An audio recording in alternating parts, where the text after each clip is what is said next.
Welcome, everyone. I am Chris Gore. This is the Film Threat Friday Livecast. Lots to talk about today. Martin Scorsese's film Killers of the Flower Moon has hit theaters, 3.5 hours. We're going to talk about it. Plus, a lot of other films have hit theaters that we will discuss, including Malibu Horror Story, a found footage horror film that's in theaters. The Persian version.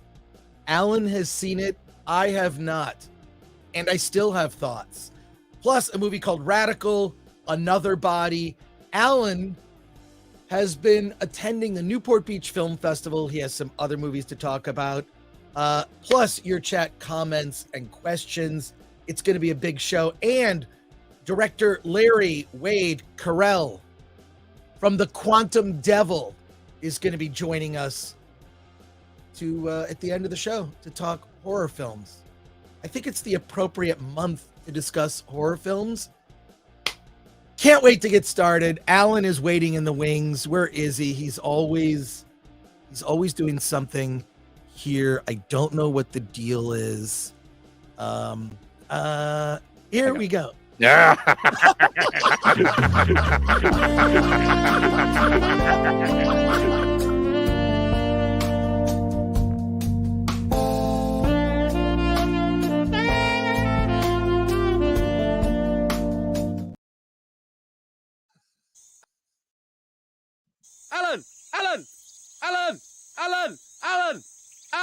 Alan. Hey, now that you're here, I have to ask. There I go. I am here. Is StreamYard still screwed up, or are we trying to push the same button at the same time? What are you talking about? Just now, I was trying to get you on the show and play No, your I've been trying to see if StreamYard is running. I think it is, but I can't StreamYard is been screwed up lately. Yeah. And I can't, every time I turn on my camera, the settings go back to 0. I don't know what it is. It's a StreamYard thing or a whatever. But yeah, I've been struggling with StreamYard. I am a little pre-coffee. I do have that gravelly, sexy voice, just for those of you in the chat that asked, which were most of you.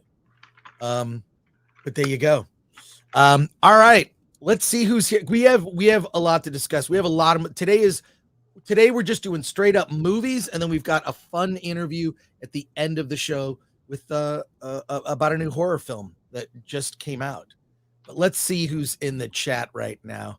We have Yorozuya, who's been a member for 2 months. Thanks for all the great content. I look forward to Fridays because I can listen to this while I work. Keep on keeping on. I do. You know what? I do that a lot. I listen to YouTube live streams in my car while I'm driving. Am I a weirdo? But what's upsetting is, so I'm driving and I'm listening to a live stream. I'm listening to people talk, whatever. And then I'll hear everybody spontaneously laugh, and I can't see what they're laughing about. Or someone will play a video. So it is a little frustrating sometimes. So do you listen to YouTube when you drive, Alan? I do. Like FNT, I'll be driving and just have it in the background. I mean, because visually speaking, except for when they cut to some meme or something, right? It's the same thing. There's you don't have to watch a YouTube video really. It's interesting because your daughter's on that show. Dad, help me! On that show, like every week, your internet daughter. There you go. All right. More comments here. Good morning, Chris and AI. I think you mean Al. It is Al. It says Desiree Wong. Hey, Desiree. Thank you. Thank you for your comment. I'll see you soon at probably the AMC Burbank 16. The nerd far away says Chris's voice is always sexy and his hair is fabulous. Well, my hair is this is just bedhead. It's I know people ask like what product do you, I use just sort of basic whatever, but this is what you get. It's just bedhead. But thank you, nerd far away. So I'm not particularly religious, but as I get older, I'm maybe getting hip to it. But I hear Dix the musical is quite blasphemous. I have heard some of the things that happen in Dicks, and I can't wait for Alan's review next Wednesday. Alan is reviewing Dick because Alan is the musical guy. Okay, if I'm the horror guy, Alan is the musical guy, right? Yes. All right, so Alan is going to review Dicks the musical, and yes, I did hear about a few things that happen in it, and I thought I'm going to leave this one to Alan. Ken Bogus, member for 14 months, says, Hail, may watch Killers of the Flower Moon today, but I need Alan to tell me if it's good or not. We're going to get to it. We're going to get to it. I will say there are no Asians in it. Well, already you can knock it down a point. So there you go. Oh, the nerd far away asks, we don't talk about Eric. No. Ha ha ha. I will say this. Shout out to all the Gore simps that troll Eric in his chat. Just want to say, I see you. I appreciate you all.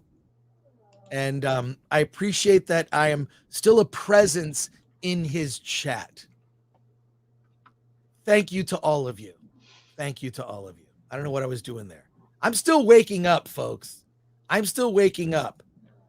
I hope we get pre-coffee, Gore. You got it. That deep, gravelly, sultry voice. It's so sexy. Says imperfect. Well, thank you. Thank you for that. It's, pre-coffee. What can I say? But thank you. Goober says Killers of the Flower Moon will test some people around the middle, but I found it an easy watch. Great score, great acting, great cinematography. Takes its time to respect the characters. We will get into it. I have thoughts. Yes. And Solomon Thornton, hey, Solomon, can't wait to see Killers of the Flower Moon. The true story behind it is insane. We will discuss. And Mr. Smith, who's a member, thank you for that. Hopefully no spoilers today. My son got me to watch Wolf of Wall Street the other night, and now I was to bring him to see this. Well, we aren't going to talk about spoilers because not enough people have seen it, and it's not like this is a Marvel film where a discussion of spoilers would be interesting, I guess. So we won't be discussing spoilers. We will be discussing the movie quite a bit. And Lord Thoth says, like, share, subscribe, hit the bell for notifications, sign up as a member, then join us on Discord. I'll say this, please subscribe.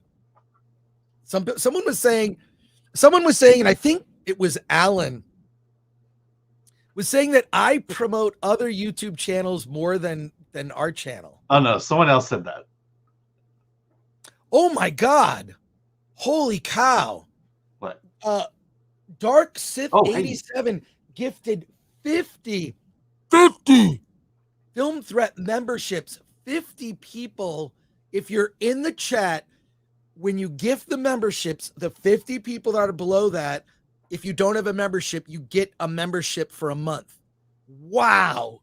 That is huge. That's first of all, that's a big super chat donation. That is big. And 50 people now get the benefits of being a member. Now, here's what we do.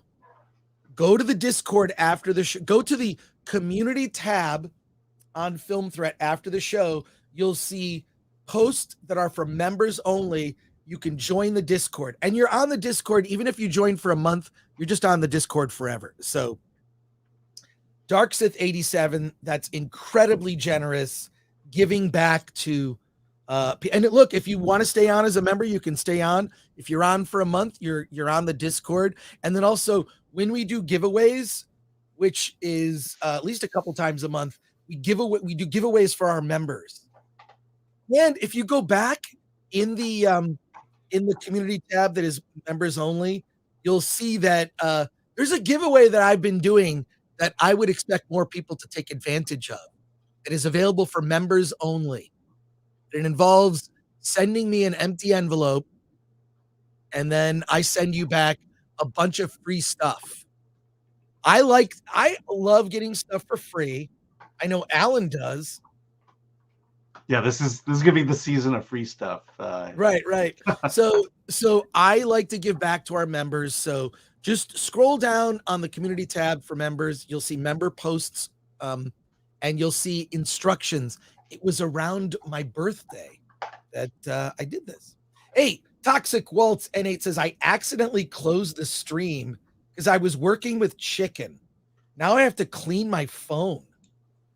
Okay, that has happened to me. I will put on, okay, maybe this is going to make me sound like I'm a little bit obsessive, but I will not only listen to YouTube in my car, but I listen when I go to shower. So I'll like put on like a good, like, oh, this is like a 30-minute video or stream. And I just listen to it while I'm cleaning myself.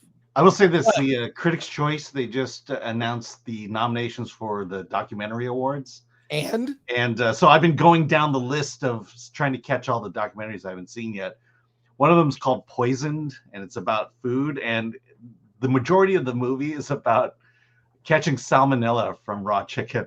Oh, no. And the bad way that we handle our chicken, and the fact that the United States is the only country that really has this problem. Now, you can go to other countries, and you know, raw chicken is perfectly safe, but here, you know, we just allow it, and yeah, it freaked me out. So yeah, make sure you clean those chickens, clean your hands whenever you use them, and clean your phone. I do that. I have to do that. But thank you, Toxic Waltz N8. And then Project Taco, member for 10 months. Thank you for the Marilyn Monroe DVD giveaway. I remember that. Yeah. I remember that. Yeah. Yeah, we do. So look, if you scroll, and then some of those promotions are still active for members, but it's a members only thing. And I just love to, plus you can talk to Alan and I. Alan's way more active on Discord. I check in like once a week and kind of catch up. I love the memes. Like this t-shirt that I'm wearing right now, somebody posted on our Discord. And I thought, I'm just going to turn that into a shirt. It's actually a 3D version of the Film Threat logo. You can go to shop.filmthreat.com. Our shop is getting a makeover, actually. In the next, as we lead up to Black Friday, we are adding a whole bunch of new designs in our Film Threat shop, and we're going to be doing we're going to be doing fun stuff with our shop when this, you know, as the season gets close, you know, the shopping season where you buy stuff. So cool. All right, let's get into it, Alan, because we have a lot of films to discuss and I want to get right into it. Before we talk about Killers of the Flower Moon, I want to talk to you about a movie that you saw. Okay. Which one? I did not see this movie, but you saw this movie. You saw this film, Alan. Yes. And it's called The Persian Version. Now, I saw the trailer last night, which played before the movie that I saw, which was Anatomy of a Fall. We'll discuss that. I saw this trailer and I thought it was so cringe. I thought, my first thought was, thank God for Alan. Alan saw this movie. I did not see this movie. The trailer to me looked so like, all I got from it was it's a young Persian girl who is gay, who has sex with a drag queen and decides to keep the baby out of wedlock. That's what I gleaned from the trailer. And I thought, this is great. This movie is not for me. Thank God for Alan. Alan, what did you think of the Persian version? Well, so I'll have to qualify. I saw it at Sundance. So this was several months ago. So I did go over my review. The movie is better than the trailer. Let's just put it this way. But you're fairly close. This is basically the story of an Iranian mother and daughter. The daughter is a lesbian, but she does hook up with a drag queen and becomes pregnant, and decides that she's going to keep the baby. And the timing couldn't be more worse because her brother's wedding is coming up, and so all the family's going to come around and see that she's pregnant. And this is a very typical Muslim family, so very conservative. And so just the idea of her being there pregnant and dating, he's kind of just the drag queen in the beginning of the film. He's just kind of this white British dude, and they ultimately wind up falling in love. There you go. I just spoiled the movie.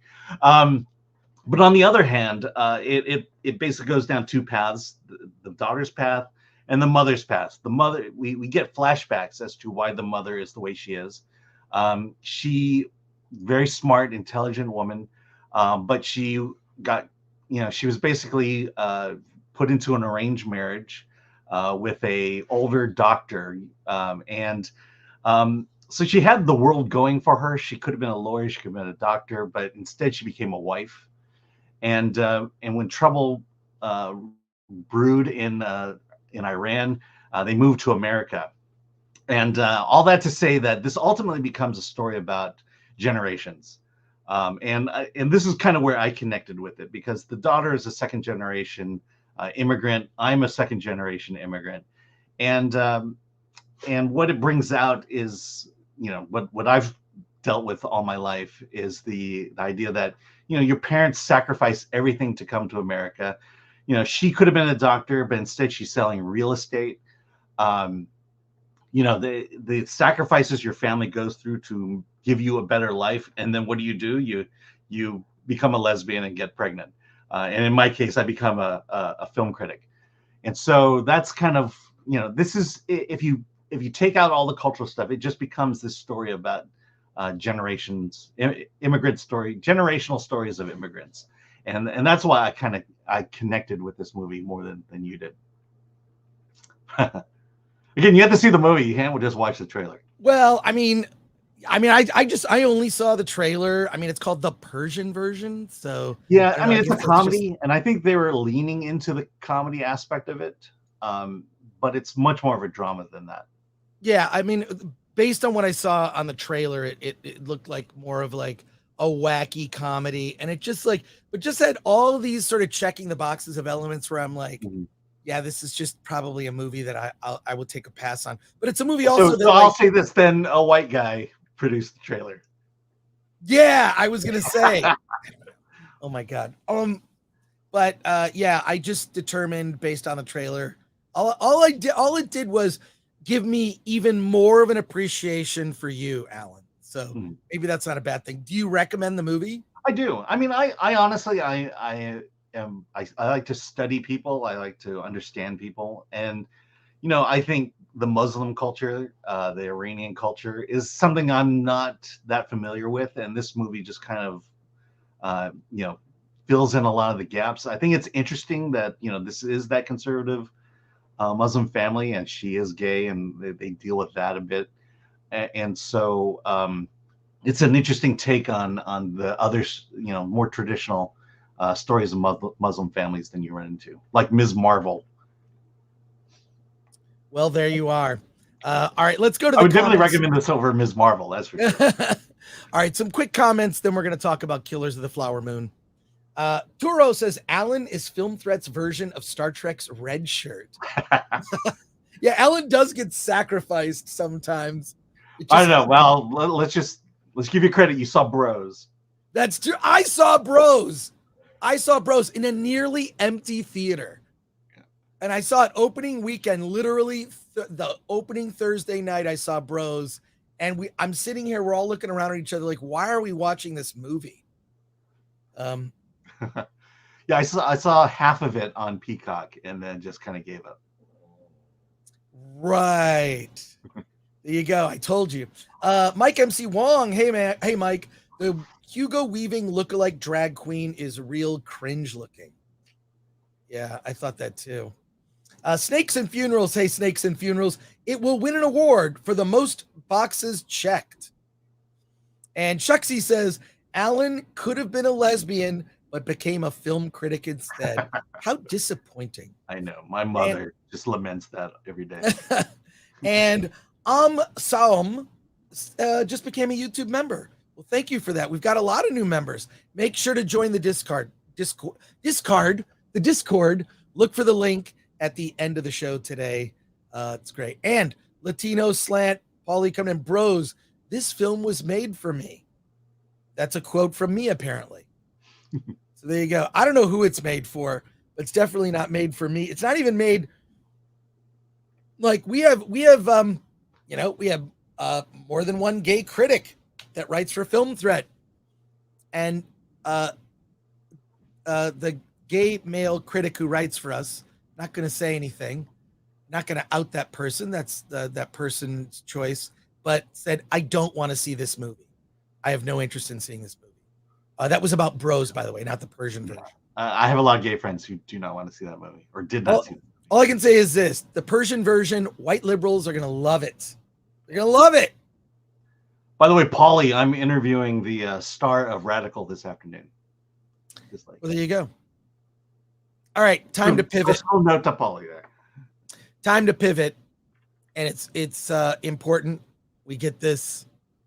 We're going in, Alan. We're going in. Are we doing it? We're doing it. We got to talk about it. Martin Scorsese is back. Killers of the Flower Moon. Alan, you saw it last night. Yeah, actually, in the afternoon, my local theater had a 2:30 screening in IMAX, so I went. So this is the story. It's set in the 1920s, kind of post World War I, and it's about the Osage Native American tribe in Oklahoma. They are rich. Why? They struck black gold, oil, and this town of Indians has become wealthy from oil money. And there's an influx of, I mean, it's a mixed community. They're members of the Osage Native American tribe, along with whites that live in the area, and there are tensions over this group of Indians who have become incredibly wealthy from all of this oil money. And it deals with a series of mysterious murders in this town. And the murders are somewhat strategic, in many ways meant to do two things. One, shift the money from the Osage to others, and in addition, shut down any investigations by private investigators about exactly what's happening with these murders. There is Robert De Niro plays a person named William Hale. This is also, by the way, based on a true story. Robert De Niro plays William Hale, who is kind of the patriarch of this family. He is the uncle to Leonardo DiCaprio's character. He plays Ernest Burkhart. And Ernest, I really love that Leonardo DiCaprio did this. He's kind of a dimwit. And easily manipulated by his uncle, William Hale, who just sort of plants things that he should do, like he should marry a young Indian woman named Molly. He ends up in a romance with her. Ernest and Molly have this genuine romance. She's got a big family, sisters and whatnot. And Ernest and Molly get married, which means Ernest has a claim to all of this money. And things do not go well in this community. Now, I want to get your broad impressions before we go deeper into it. That is the basic setup. Some of that is in the trailer, although we'll say the trailer just gives you a sort of a bit of the pastiche of the story. It's 3.5 hours, but my quick impression is 3.5 hours, and it didn't feel that long. And credit should be given to the editor that Martin Scorsese has worked with for years, Thelma Schoonmaker. You do need to prepare for this, meaning when I saw it, I did not go to the bathroom, which is incredibly unusual for me, but I actually did prepare. I made it a point to not drink anything. And I'm like, okay, I'm going to sit down. Maybe I'll go to the bathroom once during the film. I did not go to the bathroom at all. It's riveting. It takes its time to develop the relationship between Ernest and Molly. And it's in a way, it's like a greatest hits of everything that Martin Scorsese is very good at, which is shocking violence from the very first scenes of the movie. There are shocking moments of just pure violence where it just comes out of nowhere and it's horrific. There's passion between Ernest and Molly. They really do have like a sweetness to their romance. and it's also tragic and takes a dark turn.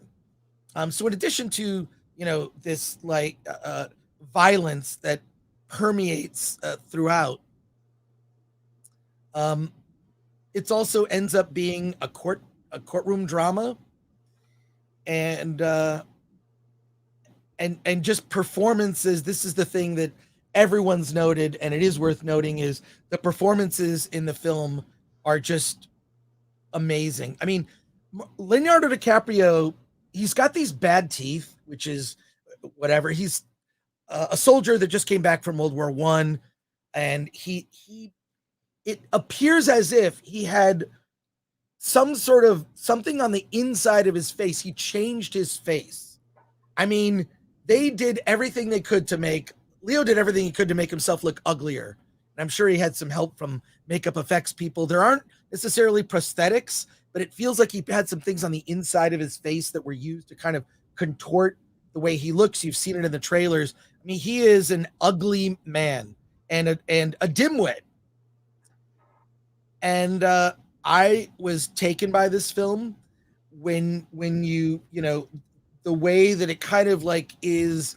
I don't want to say it's a slow burn because it moves pretty quickly, but it's a build up to a third act that is that I thought was amazing, and a final scene. I'm not going to discuss it. A final scene that was very clever in the way that it delivers information about this true event. Alan, what did you think of Killers of the Flower Moon? Yeah, I didn't love it as much as you did. Okay. All right. So I'll go with the positives. Beautiful film. Scorsese is a master storyteller. Great performances from DiCaprio, De Niro, Lily Gladstone. It's just top notch in terms of filmmaking, the cinematography, the sound, the music, everything. But it's 3.5 hours long. And I will say at the 1 hour mark, I'm like, oh God, there's 2.5 hours to go. And then I'm just begging for the midway point to come. So I am constantly looking at my phone just to see when things will pick up. Here's the problem. This is the problem with this movie, and why the 3.5 hour runtime does no service to it. The story, if you've ever followed stories like this, these kind of message-based true life stories, they're highly predictable. This movie, what's going to happen next. When characters show up and they're in a certain condition, what's going to happen down the line. That at some point things are going to turn, and exactly how it's going to turn and how it's going to end.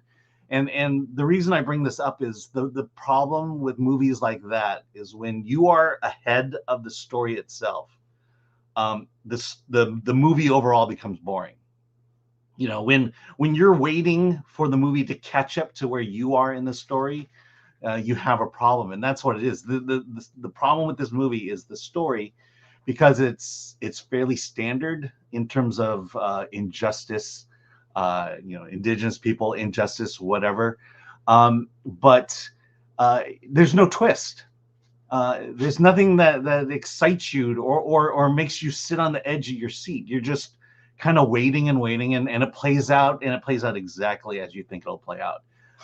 In terms of the violence, I would disagree with you. I don't think the violence is horrific. I think it's fairly tame considering, what Martin Scorsese has done in the past. People get killed, people get executed. But it's very quick. It reminds me of in The Godfather, Francis Ford Coppola, those murder montages. That's kind of the length of the violence I think goes here. It's not like they come through and slaughter an entire village. People are strategically killed, and that's what it is. This movie, I give it a bare minimum recommendation just because it looks great performances, and this story is essentially, the movie is made for posterity's sake, to take the story of the Osage, put it on screen, and give it a visual storytelling, visual history, which I think it deserves. But I don't think it crosses any You know, you just want more from Martin Scorsese at that point. You want something more from a story. And so, yeah, a very, very tepid recommendation for me. Well, I'll say this. I mean, one of the, I mean, I what's weird is I actually agree with everything you're saying. And in spite of that, I enjoyed the film immensely, mainly because I think also we see a lot of movies and a lot are pretty mid. They're just, Right. what I mean, look, I see movies that we don't review on the show because I'm like, you know what? This movie was fine. It's not even worth discussing on the show, even to give a bad review. Right. Yeah. Well, I mean, But it's a testament to Scorsese, who, you know, you give him a basic story and he does a great job with it. It's, you know, I have no complaints about the performances, no complaints about how it's directed. But the story itself is, you know, the worst thing you could say is highly predictable. well, again, while I may agree, I didn't mind all of that because I feel like almost like our like, because so many films at theaters these days have been so dumb, have been Mhm. so like mid or dumb, or assume that the audience is not intelligent. I just think there's a couple things. One, I would like to even just see a documentary about the true story, because I found the aspects involving the FBI at the end, I thought were really interesting. How Mhm. this was one of the reasons that the FBI was created as an organization, was to look into the case of all these unsolved murders in this town filled with rich people. It is very suspicious. So an entire agency was created. It's not the sole reason. There were other cases at the time, but literally the federal government decided maybe we should start an agency to look into these things. I mean, I don't know what you could say about the FBI now. I have my suspicions they may have gone off the rails in their intentions, but you know, this, I just feel like I was so in the mood for a real movie. It's kind of like, you know, you've been eating Burger King and then you've been eating Burger King for months, and then you actually go to Ruth's Chris Steakhouse just to get their burger, and it's amazing. And that's what this is to me. It's a better burger in a marketplace of fast food movies, right? Like that's what it is for me. And I actually want to see it a second time because it's one of the things also about Scorsese movies, which is, you and I have both seen this movie once. Yeah, Okay. I'm not seeing We it just, again. okay. I want to see it again because a lot of things I was just, first of all, mesmerized by a lot of the visuals in it. That final scene, which we will not discuss, it kind of delivers important information, but in an interesting way that's kind of unique. I really enjoyed like the way that happens. It feels a little inspired by Schindler's List. Do you know what I'm Yeah. saying? No, I mean, that's the first thing I thought about when Okay, good, walking good. So out. you and I are on the same page. But like, I feel like I need to see this again because Scorsese movies, this is why Scorsese's films stand the test of time. I don't, they, a lot of them you need to see multiple times to glean more from them. I mean, he has probably one of them, and also you mentioned earlier why this film was made. I'll tell you this movie was not made to make money. This movie was not made to make, this movie was made to win awards so that Apple, who's releasing it in conjunction with Paramount, this was to win Oscars. 100%. This movie was made to win Oscars. This movie was not made to make money. Apple can make money doing other stuff, okay? But when you look at the filmography, everything from Mean Streets, The Departed, look at Raging Bull. Mhm. His movies, Wolf of Wall Street, Casino, Goodfellas, like these films, Taxi Driver in particular for me, which I saw when I was young, and the repeated viewings of that thing, there are these things that Scorsese includes in his films that it works on your psyche in ways. And you know what, Yeah, I no, also I mean, I also really I like The Irishman. yeah, I mean, I Even love The Irishman. I will. Yeah, That's a 3.5 hour movie I'll see again. right. But when you say it, you know, it does something to the psyche. I did not feel that compared to Raging Bull, Irishman, Yeah, even Gangs of New York. There's something that lingers with that. And I will say I'm glad the movie was made because I think this story needed to be told. And Right. I'm glad and Scorsese did the best job that anyone could have ever done telling the story. But look, not to get political, but I'll do it for just a second. But I don't suffer from white guilt, and I wonder, I wonder, just how much that plays into it, and maybe Right. I'm not connected to it as other people are. This is your problem, Chris. Yeah. Guys did this. The thing is this, if you've been watching me long enough, I don't care about white guilt. That's not going to work on me. But this is a true story. And also I feel like when you look at the characters that Martin Scorsese is interested in, he is interested in bad men. Look at his entire filmography is men doing horrible things. This is no different than all of his previous work, which basically is filled with terrible men doing terrible things. I was just really affected by this film, and I saw it with Dante James, who felt the same way. We walked out and said, wow, Scorsese still got it. I think that was like Dante's comment, and we were just very affected by it. And I plan to see this movie again in a theater because so many things went by. But yes, a lot of people might and I think that'll work with the Academy, frankly.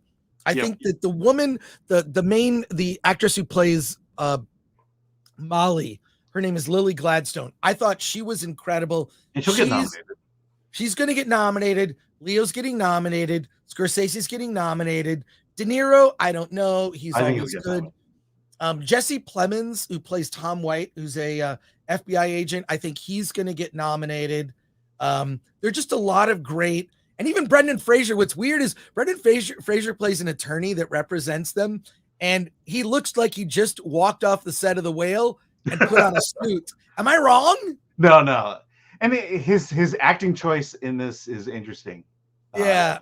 I'm like, wow, okay, that's a choice. And yeah, it was definitely a choice. I wasn't fully sold on that, but that was fine. I mean, he always, even the most bit part, Scorsese gets incredible actors, even for the smallest role. But I was just, I mean, this movie, other than DiCaprio and De Niro, is basically character actors you may or may not have heard of. Right. And he just pulls out some great performances out of them. Yeah. Look, I'm giving it a strong recommendation. You're giving it a mild. I'm giving mild recommendation. Yeah, that's my bare recommendation. And this is why you watch the Film Threat live streams. Get a little balanced view. I'm much more enthusiastic, but I'm a Scorsese simp. I don't care. From a Taxi Driver to Goodfellas to, his work is remarkable. Mm-hmm. And when you see that most films released to theaters, in particular, a lot of the popcorn blockbuster stuff, which I don't have a problem with, I'm no snob when it comes to that stuff. This just stood out as the kind of movie I needed to see at the right time. And I plan to see it again. So there you go. Let's see what you think and go to our comments right here. We have a super chat from Contrarian 420 for 2. Leo is overrated. His range is whining and frowning. Well, there you go. And he's an amazing illustrator who draws women with their clothes off. So that don't forget that. Bill S. Preston Esquire. Well, you should, Alan. Asians are white adjacent. Yeah. As I always say, Asians are treated like white people, but without privilege. Right. There you go. Mike MC Wong, they also skipped over the actual court process. It was not tried in federal court as the movie implied. Oh, Mike, throwing a little history there. Know. The Geek and I, Alan, so glad you liked Man in the White Van. I saw the work print earlier this year. Can't wait to see the finished product. Well, oh my gosh, yeah. I mean, that the sound design by itself won me over. Cool. And then let's see, Paulie from Latino Slant says, Gore, what did you think of the Scorsese speech before the film? The There's a speech before the film? Or was it at your screening? Did he? At your screening, he was What are there, you right? talking about? No, when you saw the movie. Oh, when I saw the movie, yes, Scorsese introduced it. All he did was thank producers. It wasn't even interesting. All he was like, I want to thank. It was the most boring speech. I filmed it, and I was like, oh, maybe he'll say something fun or interesting. Like, yeah, I don't know. Why are you asking me, Paulie? Paulie likes to troll me in his chat. I'm unstarring every Paulie comment because he just like Paulie can be Paulie. That's all I'm gonna say.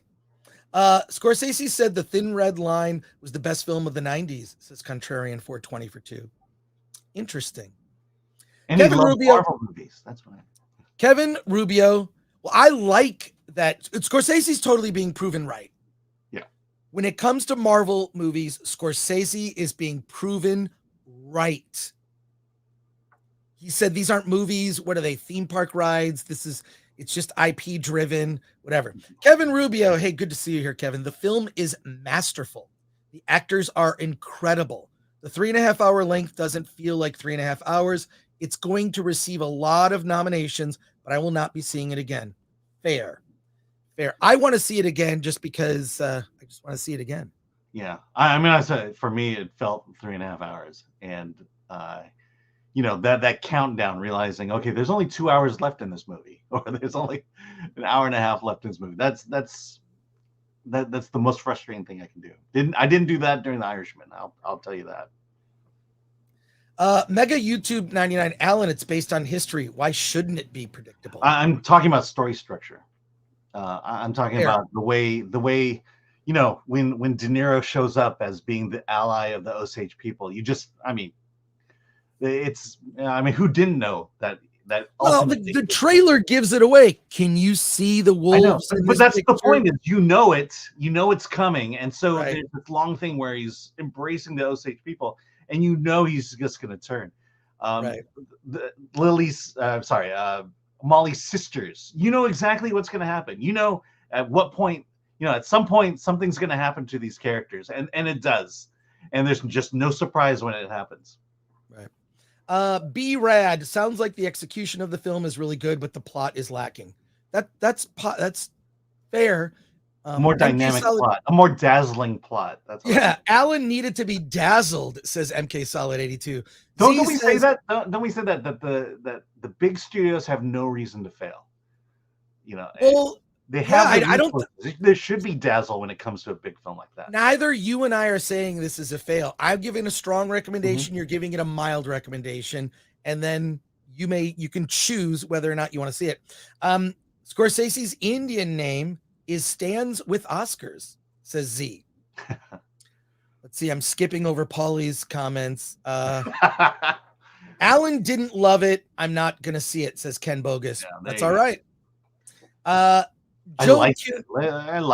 I just didn't love it. From Rumble, Joe Kuhn, with the long running time, you would think they would have had time to develop the relationships between Ernest and his kids. Yeah, there's not much there. That would have helped amp up the drama. Yeah, the kids are just sort of in the background, but they're not very present. Yeah. Bill S. Preston Esquire, Alan watched a film about a lesbian Muslim who screws a drag queen and gets pregnant. Chris didn't pee during a Scorsese film, The Real Heroes. Well, thank you for that. See, that's a comment.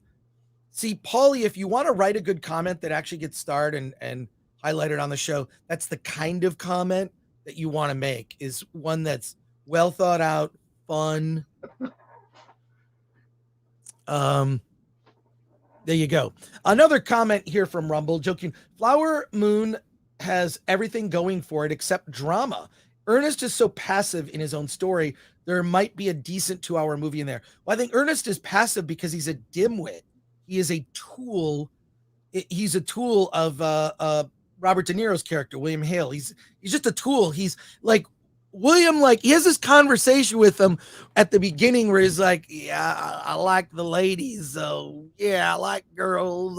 He's just it's established very early that he's a dimwit. He's prone to manipulation. So there you go.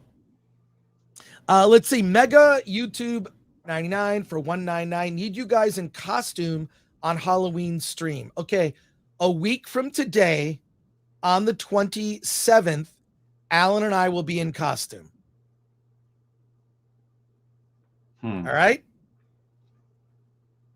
Okay, Alan? Okay. That's the goal. What do you mean that's the goal? You've got a costume. You could be Dracula. I don't have a costume. I've not done Halloween in years. Well, look. You got to get a costume for Halloween. I know. All right. I'll, all right. It's been decided for 199. We're doing costumes a week from today. I already know what I'm going to wear. Do they still make those costumes with the plastic mask and then the thing you drape over? Don't do a mask. Don't do a mask. Just wear a costume. All right. All right, Paulie. 100% with Alan, he says, Latino slant. Yeah, there you go. Goes on to say, in fact, it was a very predictable Scorsese film, good with brilliant moments, and I'm tired of the Hollywood narrative with this stories. Well, Paulie, it's fair for Paulie to say that. I think it's totally fair. It's a fair comment. I don't agree with it, but it's a fair comment. So there you go. All right. So Killers of the Flower Moon, bottom line, I'm telling you, I think it's worthwhile. And there you go. Yeah. Wait. I was gonna. I don't know, because that's a good idea. So I don't want to pull it. Oh, you don't want to? Okay, cool. Yeah, all right. Was it a costume idea? That's a good costume idea. Yeah. All right. I have a costume that I'll probably. I don't want to reveal it. That's the thing. Okay. Well. Okay. All right. Now we're gonna pivot. We're gonna pivot real quick. We're gonna talk about another movie. Alan has seen a film that I have not. This is a divide and conquer strategy with the two of us. Alan saw a movie called Radical. Tell us about Radical, Alan. Yeah. So Radical is stars Eugenio Derbez. I probably butchered that. And he plays a teacher. Sergio is his first name. He goes into a small town in Mexico where basically the town has kind of been thrown away. The school he goes into is a school that for children who life has given up on, and he decides that he's going to take the challenge and teach at that school. And he's teaching junior high level education here. And so here's this teacher. He goes in and he basically decides he's going to do things differently, shake things up, and he uses basically a very unorthodox teaching method. For example, first day of class, he's turned all the tables over, and as the kids are coming in, he says, "Hey, this is a sea full of boats. We all need to divide ourselves equally onto the boat so the boat doesn't sink." And he kind of teaches them algebra through that method. And then as the class goes on, he begins to talk to the kids and begins to say, what do you want to learn in this class? What questions do you have? And they begin asking questions about why boats float and why boats sink. And soon it becomes a lesson in physics in terms of density. Why is the teacher the same height as the principal, but the principal is fatter? Why would the boat more likely sink because of that? And so the reason I'm bringing all of this up is the teacher.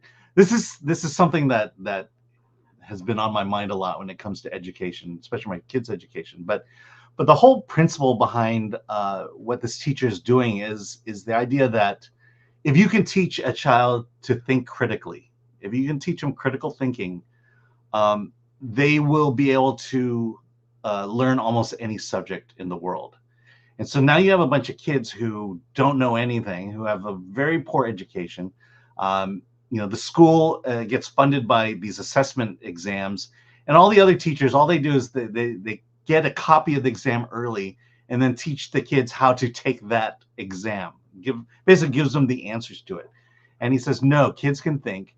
And he just has them ask questions and then forces them to look up the answers somewhere or to consider the answers. And, and so so there's the teacher story, and then he has three students that are kind of spotlighted. One is a girl who seems to have an aptitude towards STEM and wants to become a rocket scientist. And they don't live that far from was it Johnson Space Center, and so he kind of causes her to bloom in terms of the possibilities of going to astronomy and going into space. Another girl wants to be a philosopher, and there's an amazing scene surrounding the subject of abortion that you think goes one way, but goes in this completely amazing other direction. And then another kid whose brother and family are kind of caught in gangs, and he kind of has to make that decision of, now that he's enjoying learning in his education, does he go into his brother's gang? And so this is a true story. I mentioned before, I'm actually going to be interviewing the director and the star later this afternoon for the interview channel. But I highly recommend this. The thing that Polly and I actually saw it together, the thing that I walked away with was these kids at this school in Mexico is getting a better education than kids in California. And that fact just pissed me off right at that moment. It's like, this is so simple. When did we stop believing in children? When did we stop thinking that the children weren't sponges for information? And this movie just kind of shows you that, if you do it right, you can make learning exciting for children. And that's what this movie's about. Well, it's sort of a tried and true genre of the radical teacher who tries to do something different with the troubled kids, and then suddenly they learn. I mean, that is a movie you can look back through history. What was the one that Stand and Deliver, Edward James Olmos. There's a bunch of movies that are like this. So, which seems somewhat typical, but I like this. I think it's also like a message we probably need now when you look at American schools and there's so much nonsense being pushed on kids. But I'll just say, as like someone that like it's like when I was a kid, as soon as I learned to read, it's like, that was it. I'm going to read Roald Dahl. I read the sequel to Willy Wonka. I was just interested. And I think we've kind of lost that thing where if you just teach kids, how to think for themselves, they'll gravitate towards things that they're interested in. So I like the message of this movie. You've got me interested in seeing it. Couple of quick chat comments. 1 out of 10, how woke is the radical, says Black Star 10. That's funny because Paul and I were talking about it, because there's a scene where the abortion scenes, you think it's going woke, and then you realize what the teacher's doing. And again, it surrounds itself from critical thinking. It's like, not to give it away, but well, what do you think about abortion? What are the issues for and against? Once you understand the issues on both sides, come to your own conclusion now. And that's exactly what happens in that scene.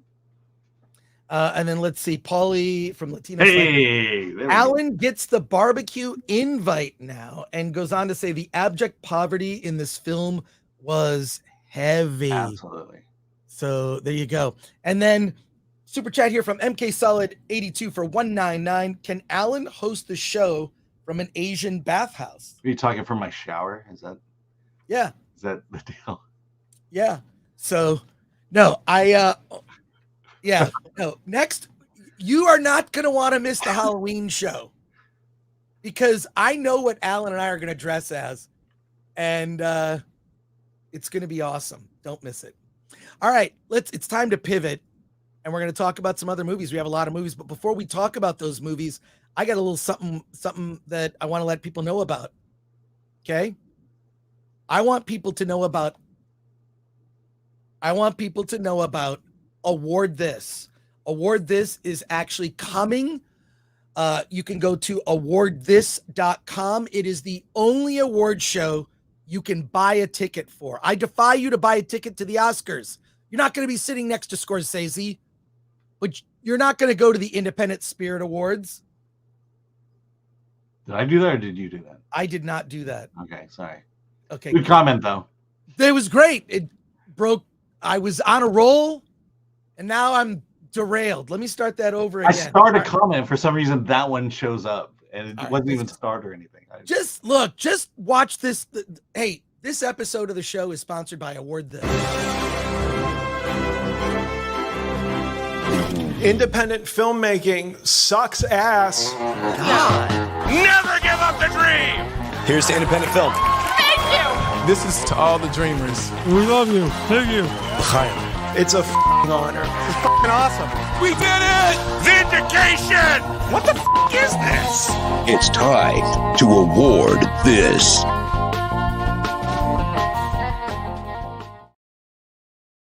That's right. You can join Alan and I at Award This. It is Film Threat's very own award show. It's an award show with a sense of humor.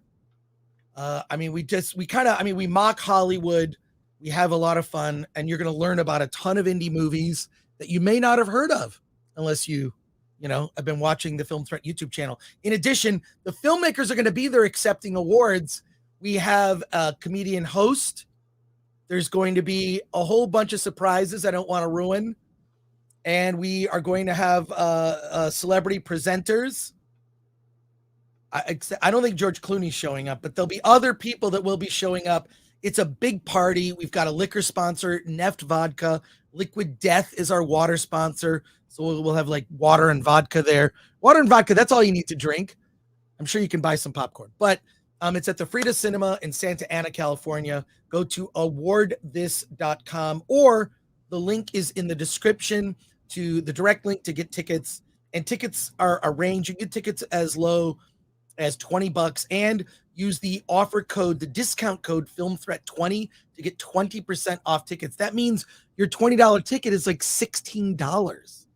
That's like the cost of going to just come to Award This. Alan, anything to say? It's going to be a great night. I'm again excited about the nominees. I've been kind of going through it. I've been reposting reviews from the nominees, and take a look. These are films that you should be seeing, especially for fans of independent films. Well, I mean, when you look at so many films that are reviewed on Film Threat in a given year, there's a total of about 75 films that are honored that night in various categories. Usually we break it up by genre, like indie horror, indie sci-fi, indie comedy, and whatnot. And there's even we have a category of WTF. It's just like a weird indie movie that is sort of unclassifiable. But yeah, we hope you join us. If you're unable to join us, we will be posting the awards show on YouTube after the event. But you got to go live. It's a party. It's kind of like our holiday party too. So there you go. All right. Time to pivot. A few comments about it if you want to. Oh, we have a few comments. Let's go through some comments, Alan, if you could add those comments. Let's go. Yeah. Couple of comments, folks. You want me to do it? No, I'll do it. Okay. A pregnant Chrissy Mayer is the comedian, says One Punch Man Tolkien fan. Can neither confirm or deny. Latino Slant says, have Anna present an award, Gore. I like Paulie's advice. Imperfect for $16. That's like the cost of a coffee, guys. Yeah.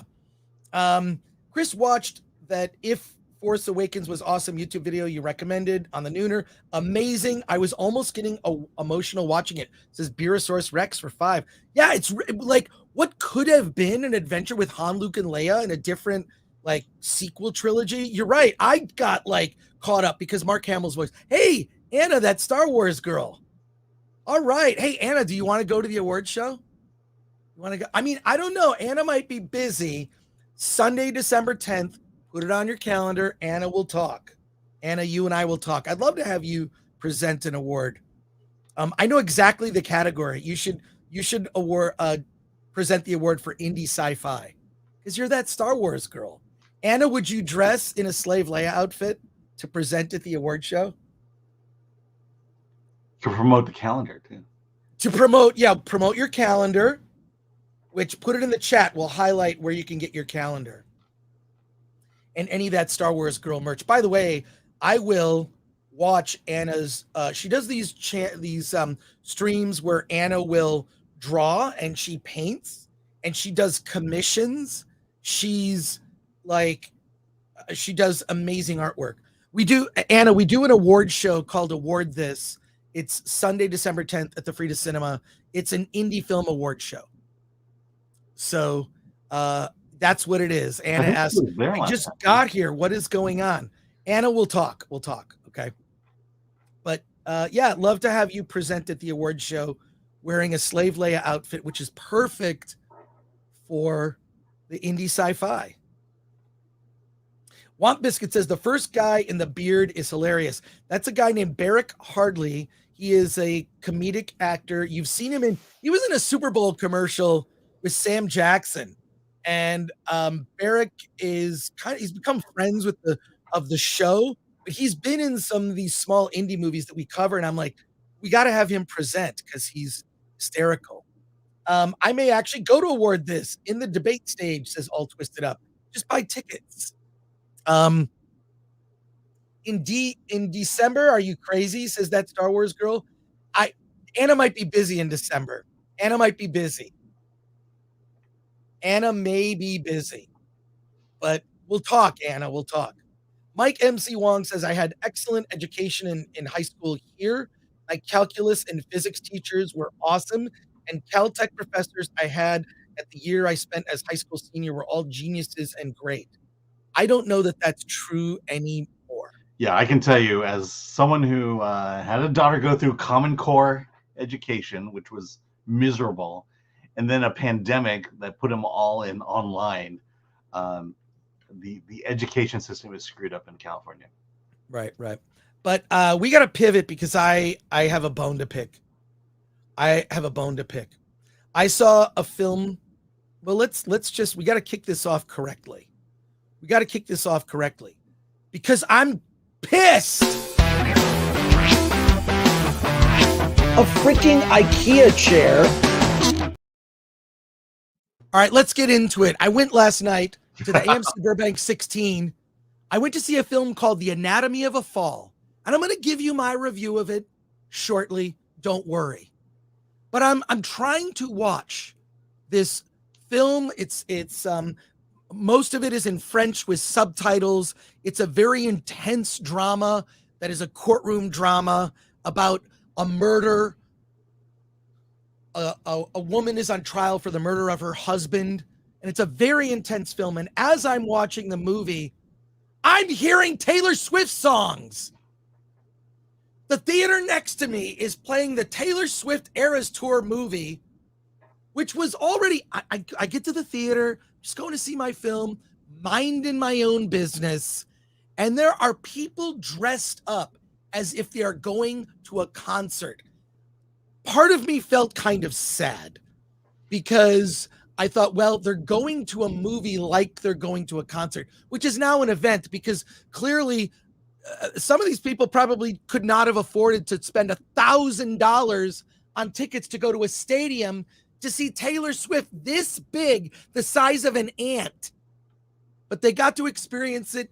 And you know what? I appreciate that enthusiasm. I also appreciate the fact that AMC theaters and theater chains in general are broadening the range of things that they show in theaters, concerts. There's a Beyonce concert coming up, but could you turn it down so that the movie that I'm seeing, I'm going to be that guy. I'm going to be that guy because the audio was so loud. I'm watching this super intense French subtitled suspense thriller film with Taylor Swift. And I went, and I've done this before when I've been at the AMC Burbank 16. Okay. I'll walk out and all you need to do sometimes is close the door. Somebody was getting their popcorn, their drink, or whatever. They go into see, and the doors are kind of wide open so you can hear things in the hallway. The door was closed. And yet I heard this incessant poppy Taylor Swift, happy music while I'm trying to watch this suspense thriller film. Now, I sat on the aisle and I'm kind of near the hallway thing, so maybe I heard it more than other people, but my God, and I appreciate, you know what? I have to give AMC theaters credit, the sound, picture quality, they generally do an amazing job. I just want to watch the movie that I'm seeing, that I paid to see. That's the movie I want to see. I don't want to hear the movie that's playing in the theater next to me. So I don't know when the reign of Taylor Swift is going to end. But for me, it can't end soon enough. A freaking IKEA chair. Just had to get that off my chest. I had to get that off my chest. Yes. So, your new nickname is Old Man Gore. Well, it is now. Yeah. I want to pivot to actually. Do you still open your window and start yelling at the kids out? I don't do that. I'm actually pretty chill, but it was way too much. I mean, the theater was shaking that I was in. Hey, I want to review Anatomy of a Fall. I don't see that it's prepped. Yeah, you know why? Because we have this list, and when you put a movie on that list, that tells us that we need to prep for that movie. It's in the list. It's not in the list. It's not in the list? It's not in the list. Nope, I'm looking at it right now. It's not on the list. I'm gonna prep it right now. Yeah. But see, that's why we have a list. That's how we communicate with each other, so we can have the show prepped perfectly. Oh my God! First of all, we put it on the list. Alan is lecturing me now. Let me go out and get this. You can read these questions if you can't see them.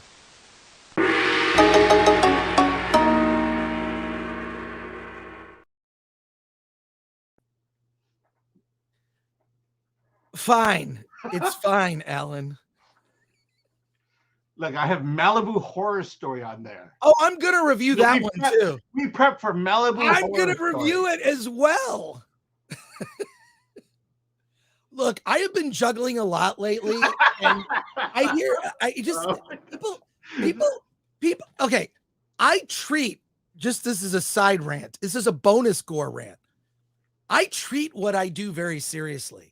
I am working at 9 a.m. I maybe get up a little early. I'm kind of watching stuff, a little bleary-eyed, drinking my coffee. Okay, I'm on my second cup right now. But I treat what I do really seriously, and everybody thinks I just fuck off during the day. I'm just fucking off and fucking around. And it's I got Paulie wanting to chat with me. He calls me out of the blue, which is like, this is the thing.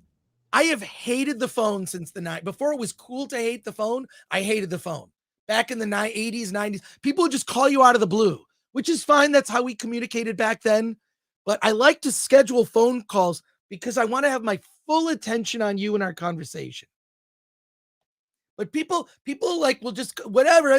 I'm not chit chatty during the day, so I'll get this wall of text from like someone like Paulie, and I just try to vary. If I've moved to emojis or a thumbs up, that means I'm busy. I hear what you're saying. I hear what you're saying. Thumbs up. I got stuff to do. I treat what I do seriously. I know you treat what you do seriously. Actually, I actually like to hear from Alan. I do get that text once in a while. Call me in 2 hours. And that's how it's. No. I'll just say, are you free to chat? Yeah. Because I respect your time. Yeah. Because we're both busy. We're both busy. It's fine. I'm just saying that, I take what I do seriously. And I think that a lot of people think like, we just sort of F off, or it's this like, it's like, it's not a serious job. And for me, this is a serious job, what we do. We also get to have a lot of fun. All right. Enough with the rants today. Can people tell I'm kind of cranky? I know. It's just cranky. Wait, are there? All right. Okay. Oh no. All right. There's some comments. Let's just go through the comments. So glad I didn't go with you guys last night, says Latino Slant. Alistair Campbell says, shake it off, Chris. Lol. Mike MC Wong. All right. It's not. We're going to get to that. Hollywood is dead. Bow before our new overlord, Taylor Swift, says Alan Horkin. The nerd far away says, that's dumb. I'd rather go to an actual concert. But literally, people were dressed at the movies. They were taking pictures of each other in front of the poster for the movie. Like, I went to the movies. Do you see me going to the movies? I was at the movies. To be fair, I do stuff like that. So what can I do that all the time. I do it. I'll do it sometime. Yeah. All right. We still didn't. All this time I'm talking, And there's still no graphic that was sourced. You said you were gonna do it. Oh my gosh. No, I did the banner. Ah. It's too late, actually. It's too late. It's too late. I really would have loved it. It would have been awesome. Yeah, you know, we have a list.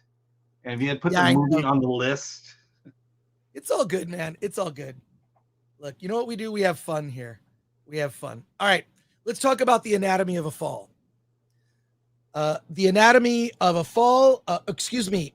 It's not The Anatomy of a Fall. It's Anatomy of a Fall.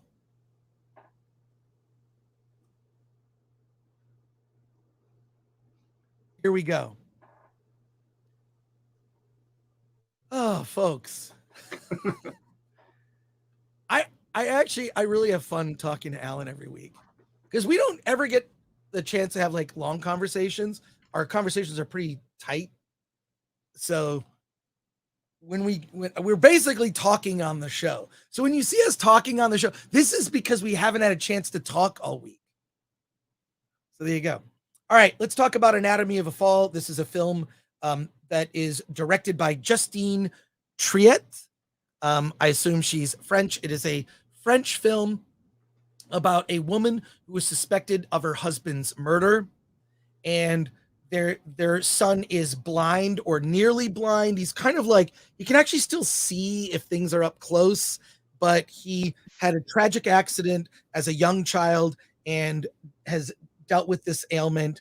And in a shocking turn of events, you see, boom, the father, the patriarch of the family is dead.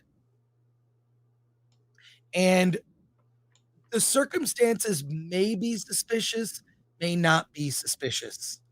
The wife, Sandra, is accused of the murder, which leads to a trial involving recordings, text messages. I mean, it's mostly a courtroom drama. And you see like videos, recordings, text messages. Sandra is a prominent author. Her husband was a prominent author at some point, but kind of got caught up in Sandra's life as she became more successful than he was. And was he murdered? That is the whole premise. Obviously, I'm not going to ruin it. You got to see the film to learn the outcome. But I'll say this, based on the trailer, what I thought was that I was in for a suspense thriller that would have me on the edge of my seat, a crime drama that would have me riveted. And it's a 2.5 hour slow moving, slow burn drama. I think part of the problem for me with this film is that the trailer built up an expectation of what I thought the movie was going to be. And the movie is very unlike the trailer that I saw. The trailer made it look this riveting, exciting, pulse pounding crime film. And it is not that. It's a very slow moving, slow burn thriller. Now, my recommendation is I'm giving this movie a mild recommendation, very mild recommendation. I'll say this also. It does not pair well with the music of Taylor Swift, which is how I saw it. But if you see this film, perhaps see it during the week, because my understanding is the Taylor Swift movie is only playing on weekends. So AMC theaters on weekdays, the Taylor Swift film is not playing. It is only playing on weekends because it's catering to a specific demographic. I think that's very smart. So Anatomy of a Fall gets a mild recommendation. It's a good courtroom drama, crime thriller, but it is not as exciting as the trailer makes it out to be. So if you see the film, don't see the trailer. And it's 2.5 hours and it feels 2.5 hours. Whereas I've seen longer films that don't feel nearly as wrong as Anatomy of a Fall. Let's go to your quick comments and questions here. Mike MC Wong. The Anatomy of a Fall was excellent. I liked it a lot. Actually prefer that to Killers of the Flower Moon. The Taylor Swift music from next door was distracting and annoying. See? I wasn't the only one that was annoyed by it. Mike, dead on. Latino slant. I love you too, Gore. Well, there you go. One punch. So basically, I'm going to take your place at the barbecue now. Yeah, I'm not invited to the barbecue anymore. So, One Punch Man, Tolkien fan, Anatomy of a Fall. Is it about Joe Biden? Oh no. All right. Let's not get political here, please. Yeah, let's not get political. CD Stein 69, my daughter and wife had to go see it twice just because the first viewing of the Swift movie, the crowd was too loud to even hear the movie. Yeah, they're too loud. No, too loud. Whatever. It is sort of, they're trying to recreate a concert-like experience. I'm told that I have not seen it, but the people I know who've seen it really enjoyed it. They said people were dancing in the aisles. I actually don't mind that. I think if people are, let them have fun. I think that's fine. I like that. I like the passion and enthusiasm. That I would never criticize. But the fact that I'm trying to watch a French subtitled thriller courtroom drama and I can hear Taylor Swift songs, that was distracting. Lord Shax, Chris and Alan need to have a chocolate pudding in a small inflatable pool wrestling match. Alan? No. Okay, if we get 1 million subs, Oh, no. I will wrestle Alan in chocolate pudding. I feel like it's a waste of chocolate pudding. I think so. All right, so we're probably going to do that at some point. Mike MC Wong, I found the court proceedings in France fascinating. I did like how it's not an American courtroom. Things run differently. And that was interesting to me. Do they have to prove their innocence? Yeah. Actually, our next hang will be our Christmas tamale party. Oh, I'm all over that. All right, I'm in. Paulie, I'm in. Hopefully I still get an invite. You're invited to everything I do, Paulie. So there you go. Good comments from people. And I'm glad I wasn't the only one that was distracted by the Taylor Swift thing.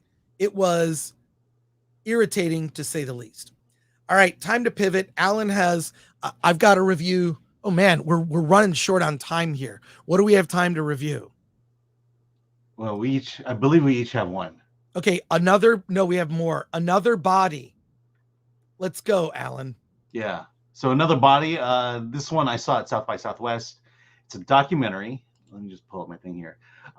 It's about a college student named Taylor Klein, and this is a fake name. She's a computer engineering student, and just your average typical student. And then one day she starts getting these weird messages over email, and soon she finds out. Oh, and I believe it was her boyfriend or someone found out that they found her pornos. They went on these porn sites, found that she has several porn films. And the problem is Taylor never shot a porn film. In fact, discovered that someone used her face and then deepfaked her in porn. And not only that, they doxed her. In the comments, in the description of the movie, they put her name, her real name, her school, and her email address. And God. her life just falls apart at that moment. And so the movie is it follows two paths. One is it kind of follows her emotional journey as she has to kind of deal with what happened, the ramifications of being outed like this, for something you didn't do, and to have, basically, have thousands of creeps kind of coming after you. And then there's an investigation because it didn't stop with her. Soon all her female classmates started appearing in porn films. And of course, they go to the police, and guess what? It's not illegal to do this. And so now it becomes this kind of rallying cry of, well, what can you do? And and not to spoil it, even though I keep saying that and I do. This guy who did it, he winds up doing it to a famous ASMR YouTuber named GB. And that was kind of the straw that broke the camel's back in terms of what happens to this guy. And it kind of goes through the investigation of it, the emotions of it, and it's a riveting documentary, and it's scary because now this, this is the stuff that we fear about AI and its potential. This is a deep fake, so it's not quite AI, but just the what can be done to you and your reputation on the internet. It used to be they would dig into your Twitter feed for 10 years and pull up something disgusting. Now they can just create it and you're done. So that's what this documentary is about. I would, just for the mere education of it all, I would recommend this movie. Absolutely. Wow. Okay. Based on your review, this is in my top I need to see this documentary. Yes, it's in theater. It's on video and in select theaters. Okay, so it is in select theaters. Yeah, I've seen it. I've seen it advertised, and I think you reran the review on the front page of Film Threat. Yeah, this morning. Yeah. Okay, cool. But I don't think that a lot of these issues are dealt with enough, but has the potential to ruin people's lives, innocent people's lives. So this is horrific. Yeah. Let's and from a legal standpoint, there's not a whole lot you can do. It's hard to write laws for this stuff. They do. I mean, this goes into the dark web, and they scour the dark web, trying to find who did it. And you have to watch the documentary to see if they did it. Okay. Let's go to some comments here. Revenge porn is kind of illegal, but the laws are still catching up with the technology, says Davina Duckworth. Davina Duckworth goes on to say, nobody cares if it happens to a male. That's coming. Wes says, what about defamation? But that is so hard to prove, defamation. Defamation, when it's very obvious and in front of you and someone has been defamed, like even that is difficult to prove in a courtroom, right? Like, how did it affect you? Like, how did it affect you? There's not a value that's given to reputation. Right? But can you prove that you lost a job? Can you prove that you lost money? Can you prove how are you damaged so you can assess the value of the damage? Yeah. Well, I mean, correct me if I'm wrong. I mean, you're bringing it up. Defamation is a civil crime versus a criminal right. crime. And but so what I'm saying is it's very difficult to prove. Yeah. And even let's just say you even caught the person. You're gonna sue them. What are you going to get? Yeah. Right. Hey, Lord Metroid has become a new YouTube member. Thank you for that. The Nerd Far Away. I want to see this now. Hopefully it will stream somewhere. I don't think it will be available in my town. It's on VOD today. It's on video on demand and in select theaters. So VOD, check it out. It will be in theaters in LA next week. It's opening in New York today. Okay. It's on my list. All right, we're going to pivot and talk about a different film now. I think we even have, there we go. We even have the little back. Yeah, because it was on the list. First of all, I deserve everything that you're saying right now. I deserve it because I was like, we've had like a few weeks of like, we're reviewing a lot of movies on Friday, and sometimes they move around, or it's like, oh, you'll see this, I'll see that. Or it's on Wednesday. Or it's on Wednesday instead of like Friday. It's fine. It's fine. Like the episode where I missed a picture. I can't believe you did that, Alan. I cannot believe that you did that. It was in the Wednesday group and not the Friday group. There you go. But it's not on the list. You are right. I can't get out of this one. Alan, you got me. But let's talk about Malibu Horror Story. First of all, I love Halloween. So during Halloween, I'm probably watching a horror movie every day, revisiting old favorites, catching up on like what horror films are coming to theaters, what movies could we review, obviously on the show. And Malibu Horror Story is in theaters this weekend. It is a found footage horror film, not unlike films you've seen before, like The Blair Witch Project. Malibu Horror Story is a little bit different. It takes place in the sunny town of Malibu, California. A bunch of, how it's positioned is, it's very meta in the sense of it's a found footage film inside of another found footage film. So you've got a bunch of kids teenagers who've gone to this cave, and they're doing a documentary about a bunch of kids that 20 years ago disappeared in this cave. These horrible unsolved murders of these kids in this cave. They don't know how these kids met a gruesome end. And in the very beginning of the movie, we meet these kids and they say, hey, we've got all of our footage. Check out the edit. So one of the girls is like, hey, I made an edit. I think your name is Sarah. And Sarah's like, hey, check out the edit I made. And then they literally just show you, like, so it's like you get 10 minutes of introduction of these characters, and then they show a movie in the movie. So you're watching the documentary that the filmmakers made in the movie about this found footage thing. So a kid, they're graduating high school. He's got like an old school camcorder, no, cell phone footage, but it's camcorder thing. They rent a bus, they get super drunk, they do drugs. They go out to the wilderness to kind of camp. They find these caves, and one by one, the kids in the found footage movie all get murdered horribly by some Indian spirits. And they really lean into the fact that this is stolen land. You're on the stolen land of this tribe.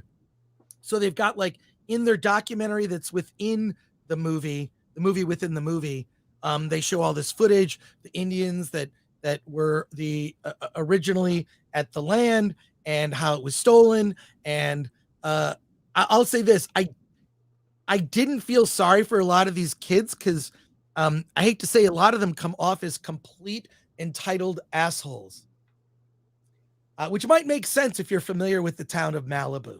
No disrespect to anyone who lives there, but there are some people there that could be considered a-holes. I'm just pointing that out. So after watching their movie that they've edited within the movie, we then cut back to the kids about an hour later into it. And then the kids suddenly start to experience weird things, lights going off. Is it a spirit? Of course, they all get separated and maybe bad things happen. I probably over-explained it, but just so you know what you're getting into. I thought the film was average at best. I've seen this movie before. It's called The Blair Witch Project. This was done. I mean, one of the criticisms of The Blair Witch Project was that you didn't really get to see everything. It's shot on 16 millimeter. There's a lot of, everything is implied. Weird things happen, but you never see it. In Malibu Horror Story, they just show you the bad things happening. You'll see horrific ends to the characters. It's very bloody and gory. I wish it were more fun because I really just based on the concept, I was already sold on it. I know some people complain another found footage movie. I actually like those movies when they're done well. There's the series of found footage screen, they call them screen films. What is it? There's Missing and Searching. Searching with John Cho, which I think is very good. This isn't like that. It's a little different. It's a little more old school. But I think audiences are more sophisticated now. I thought this movie was fine. It was okay. You know what you're getting into. It's sort of like when you go to get a burger from a fast food place, you know exactly what you're getting. Can you tell maybe I'm like kind of hungry? So it's like, you know what you're getting. And with Malibu Horror Story, if you've seen the trailer, that's what you're getting. It's fast food horror movie. It's fine. Nothing groundbreaking, nothing you haven't seen before. And just a decent horror film that's not going to change the world. And I don't know that it's going to necessarily start a franchise. But I do think the thing that I did like was that it was sort of like a found footage movie within a movie. So the meta aspects I actually like, and the fact that it's like, hey, I edited the movie. Want to watch it? Boom, click, and then we're watching the movie that they made in the movie. And then there's found footage and they're documenting themselves with cameras and we see them meet terrible ends, some of them. And that's it. It's very straightforward. Let's go to your comments and questions here, if there are any. Just a few comments. Sean Z, hey, random rewatch. The usual suspects and zone in on Spacey and Palminteri. Spacey's line, because he was my friend, is comedy gold. And Palminteri, Chaz's character comes off so bad at the end. LMAO. Well, there you go. But is it scary, says B-Rad? A couple of jump scares, but you know what's coming, so it's not as scary as I would have liked. And I just looked; it's 5 out of 10 on IMDb. I don't know what the Rotten Tomatoes score is. So it sounds like a typical low budget indie horror. Yeah. Typical low budget. The Nerd Far Away says my Woko-meter is climbing. I definitely, when they put in the stuff with the Indians, I rolled my eyes. I just rolled my eyes. I'm like, ugh, like, of course, and they all deserve it because they stole the land. I'm sure this is all based on true Native American stories as well. It may be. It's. I mean, it's done like a. It's presented like a documentary, a true documentary. So there you go.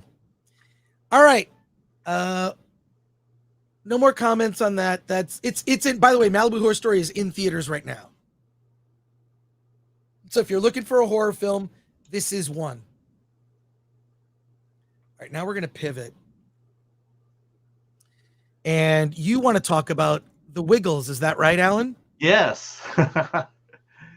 Yeah, the reason I didn't see Dicks is because I saw The Wiggles. The Wiggles, it's called Hot Potato, The Wiggles. Wait. What's it called? Because I don't have it in the thing. Because I wasn't sure we were going to talk about this today. So are we going to talk about it? We could talk about it. I mean, right, give me a minute. Okay. We'll talk about it. Yeah. So I mean, this was the No, pick me up what's the after movie watching again? Stories of the Flower Moon. What is it? Hot Potato, Story of the Wiggles. Yeah, that's it. Yeah, Hot Potato, the Story of the Wiggles. Hot Potatoes, colon. Is it a colon or is it a semicolon? Why would it be? Or is it a? I look, and also sometimes movies they'll do and it's an ampersand and not an and that's really important for me for that. Chop accuracy. and steal. Chop and steal. Yeah. Okay. All right. Here we're gonna go. Yeah. All right, Alan, did you see Hot Potato, the Story of the Wiggles? Did you see it at Newport Beach? Yes. In fact, it was the North American premiere of the documentary. Have a child who happened to be a little toddler, youngster, at the height of the Wiggles craze. And so, yes, I have seen the Wiggles, and their music is infectious. Hi, Dad, I miss you. What are you talking about?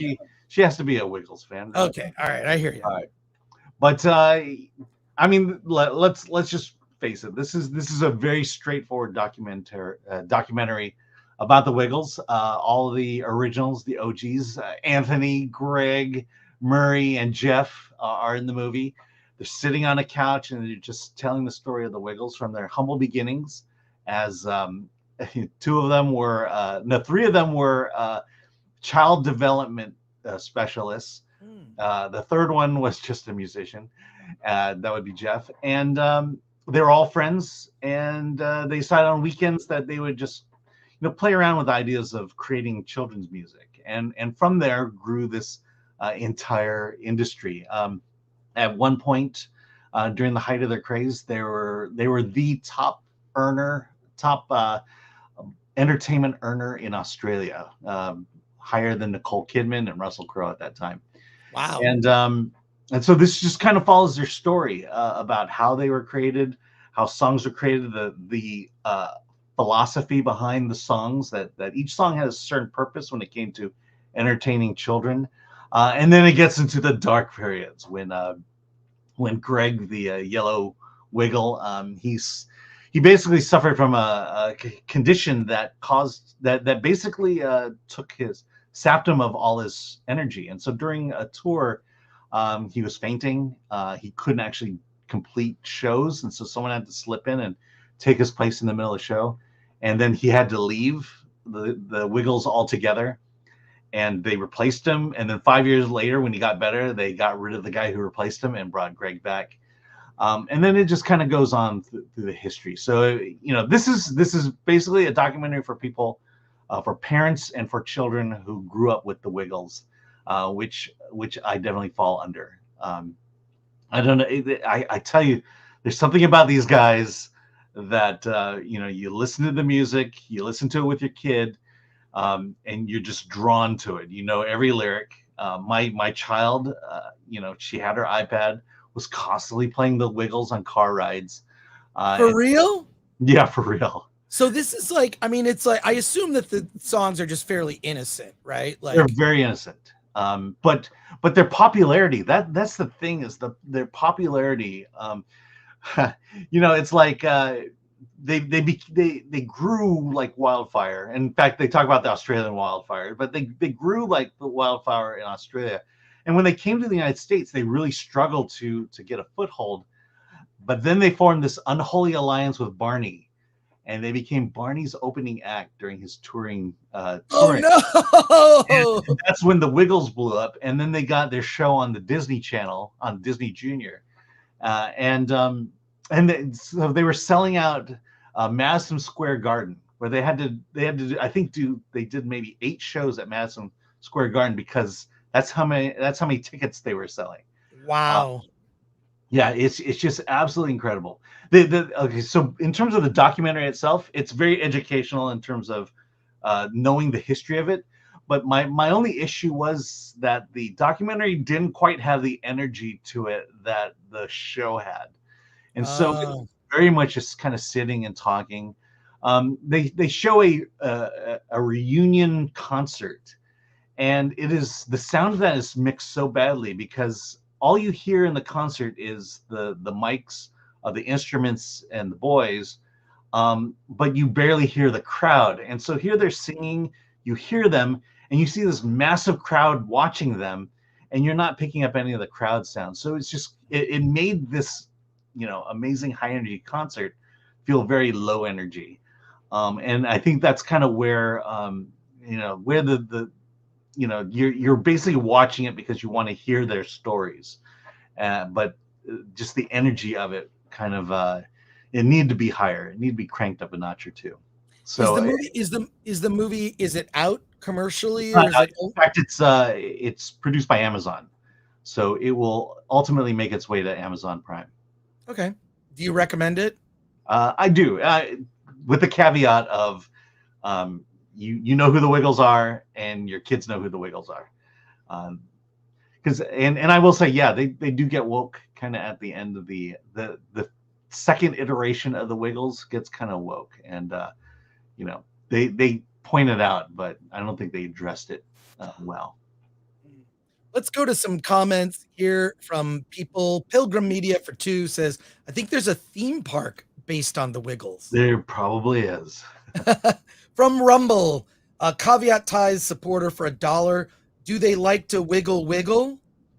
It folds. Yeah. I mean, the hits are there. Well, there you go. And you get to hear the origins of the great songs like Fruit Salad and Big Red Car and Hot Potato. Tom Siebert says, when we saw them, they transcended Barney and were headlining on their own. The Wiggles were huge. I'll say this. I missed the Wiggles, so my kids were into Barney, and I thought Barney was insufferable personally, but I understand the appeal to kids, and I missed the Wiggles, so this would be interesting. All right, well, there you go. Just a few comments on that. And now, joining us today, our special guest. We got to pivot here.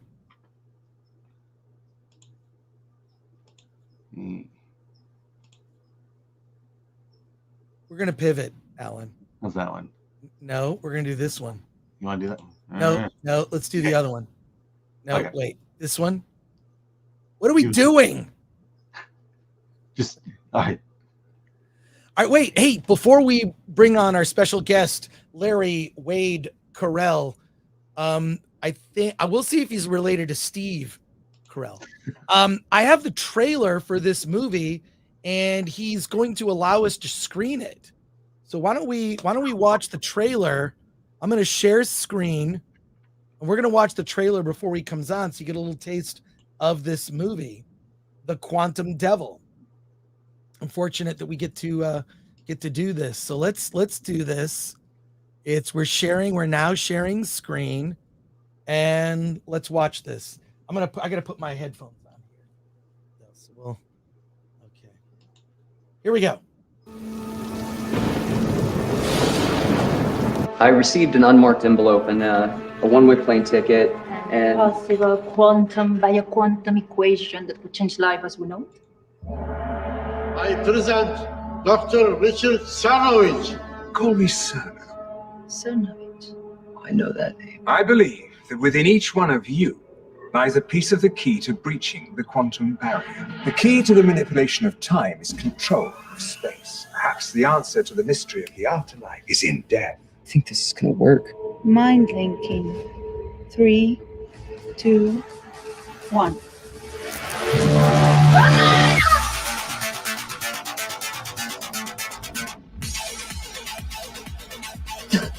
What happened? The cameras. I know you're dead. Here, I'm very much alive.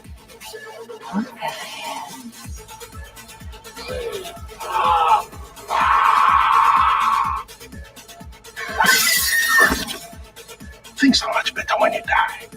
Reality is fluid. Whatever you think, therefore you are.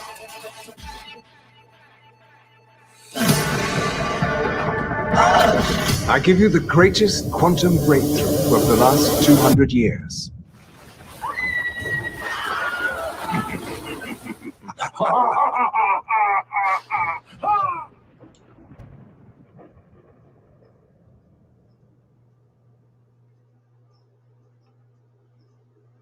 Oh, where'd Chris go?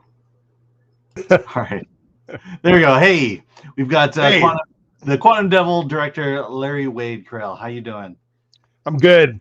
All right, so let's get that question out. Are you related to Steve Carell? No, I'm not. Okay, there we go. Moving on. Yeah, tell us about the Quantum Devil. Man. Well, the Quantum Devil is, what really got me into wanting to be a filmmaker was when I was a kid, and we'd go down, we'd check out all the video nasties, and I just fell in love with like Evil Dead, Nightmare on Elm Street, Society, like all these movies inspired me. And when the opportunity came up to do this, and I just like wanted to kind of tip my hat to the things that inspired me, but yet make something for audiences today that they can enjoy like I did, when I was, at that age. Yeah, I did actually get to see the Quantum Devil, and I like the idea behind it. So first, this is a trilogy. It's 4. It's a quadrilogy. Yeah. Quartet. How about a quartet? Quartet. There you go. Yeah. Sorry about that. Chris, welcome back. Okay, I went to close the tab for the trailer, and I kicked myself out. So my apologies for that inauspicious exit from me. Larry Wade Carrell, pleasure to meet you. No relation to Steve Carell. Yeah, no. Yeah, in fact, it's Larry Wade Carroll. It's like Christmas Carol. Okay, got it. Carol. I thought Carell like Steve Carell. Yeah, no, that's what they used to call me when they called me to the principal's office. Like, Mr. Carrell, could you come to the principal's office, please? Well, tell us about the film. I'll say that the trailer looks spectacular. Oh, well, thank you for that. And thank you, Alan, for the exquisite cheese. That's one of my favorite comments I've ever had on any of my work. It's fantastic. I was just saying that, the things that inspired me and made me want to be a filmmaker was when I was a kid. We would go down to the country video store. We check out like Evil Dead and Nightmare on Elm Street and, all those great classic films. And when the opportunity came up to do this, and I was trying to tie it to the other movies, and I thought about those films. I wanted to kind of tip my hat to those films, but make something for today's audience that people might enjoy. But people are robbed today and don't have that experience of going down to the video store and looking at the big boxes. It's a different world. I agree 100%. First of all, the special effects in the film are really impressive. Special makeup effects, and also a couple of the cast members like really look. The one guy who looks like the spirit demon guy, I don't know where you found him. He looks amazing. But tell me about how you were able to do this on a budget. Obviously it's indie film, but like you really, it appears like spared no expense when it came to the effects. Well, what we did is we went to Serbia, and this was entirely shot in Serbia, and our money over there went, twice as far at the time. And there's a fantastic, some of the best crew I ever worked with out of anywhere, and they had a great, fantastic FX guy who's working all the time. He worked on the Serbian Hellraiser that they just recently did down there. Wow! In fact, when I was shooting Quantum Devil, Mark Hamill was over there because they were going to shoot the Bert Kirshner film. They were also shooting in Serbia, and I was trying to get his attention. I was running around in front of the hotel down there with the Darth Vader hat on. Oh, and, no! I don't think he ever saw. So I'm sure that would have gone over well. What is the, like, I mean, that seems really intimidating. Okay, it's like an indie filmmaker. I'm going to go to Serbia and I'm going to make a film. We're going to be able to stretch the budget much further. But what is that like? What is that process? Do you have like translators? Do you have someone to kind of drive you around? Are there like preferred hotels? Like, what are some of the what are some of the details of pulling that off? Well, first off, I have a fantastic producer, Mr. Loris Kershey, and he's, he speaks like 8 languages. He doesn't never sit still. He's all over Europe. So he put the crew and everything together, and luckily most of the crew had some English that they could speak. They learned over there from watching television because they're too cheap to actually have it dubbed into their language. So they just run the American TV shows and movies in English. So a lot of them could speak English, but man, the crew was so cool, so awesome. Like I said, Mickey that did the special effects, he was great. Yeah, I mean, I would go back in a heartbeat and shoot there again. Great. We've got a lot of questions from our audience here. We've got 400 people watching us live right now. So let's actually go to some of their comments and questions here. All right, here, the highlighted comments. I got them. All right, 8 Ellis 24 from Rumble says, was that a Wilhelm scream I heard at the end of the trailer? Absolutely. There's one in every one of my movies. I have to have one somewhere. Right. Oh my God. Yeah. I love that. The Wilhelm. Dude, I'm a nerd, man. I'm a movie nerd. I just, all kinds of movies. It doesn't just have to be horror, but so of course, yeah, good ear for that. Now, how did you pull your cast together? It feels like an international cast. It is an international cast, yeah. Loris knew some people, and we did auditions. People would do tapes, and they would send them, and I would watch them, and then we would meet like via Zoom. But the 2 best casting little jewels that I got there, I mean, I don't want to take nothing away from anybody else, but Neil Dixon, the guy who played Cerno, was awesome. And then Mehmet, you might recognize from Baskin, he was the guy that played Klaatu. It was funny, actually. I was doing research and prepping for this movie, and I wind up seeing Baskin, and it's like, oh my gosh, man, that's the best makeup job ever. And I paused it. I went and looked at my big TV in the living room. I was like, I can't see any seams, and I contacted Loris, and Loris obviously, he knew the director. So like the next day, I was on a Zoom call with him, and it all worked out. He didn't speak one word of English, so that's why the English in there, I just I read the lines, and then he memorized them. But dude, he was so cool. He came on set, and like Tyler, the main character that plays Luke, he was the only other American there with me, and they did their opening scene where he encounters Klaatu. And after the first take, he pulled me aside and goes, dude, Larry, that guy scared the shit out of me. He's like, for real, man. Yeah.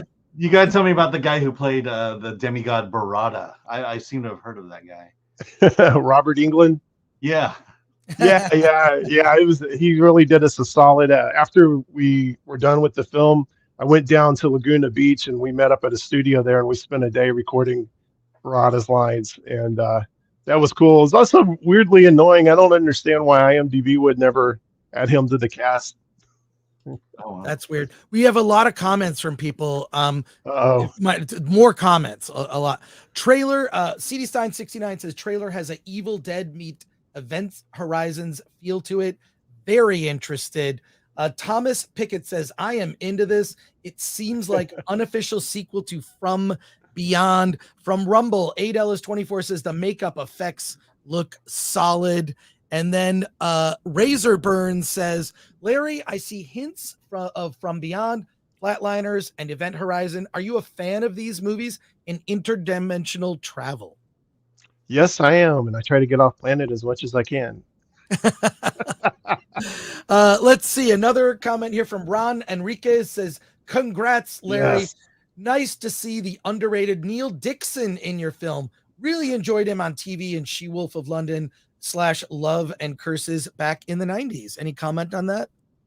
Yeah, no, Neil, you don't forget Sliders. He was the villain in Sliders that replaced Roger Daltrey. That's Yeah, great. I love Neil, and he was a sweetheart. You know, he came and flew over there, and he gave all the rest of the cast like a masterclass in acting. He just nailed. He had this crazy, you know, because I wanted a mustache twirling villain, you know, on purpose. And man, he really delivered. Another comment here from the nerd far away. Hail, Mr. Carrell. Assuming horror is your favorite genre, what is your second favorite? I wouldn't necessarily even say genre. I just love good movies. You know, I mean, some of my favorite movies are like Sling Blade, you know, Jaws, you know, and then like I mentioned earlier, of course, those classics I grew up on, like Evil Dead and Nightmare on Elm Street.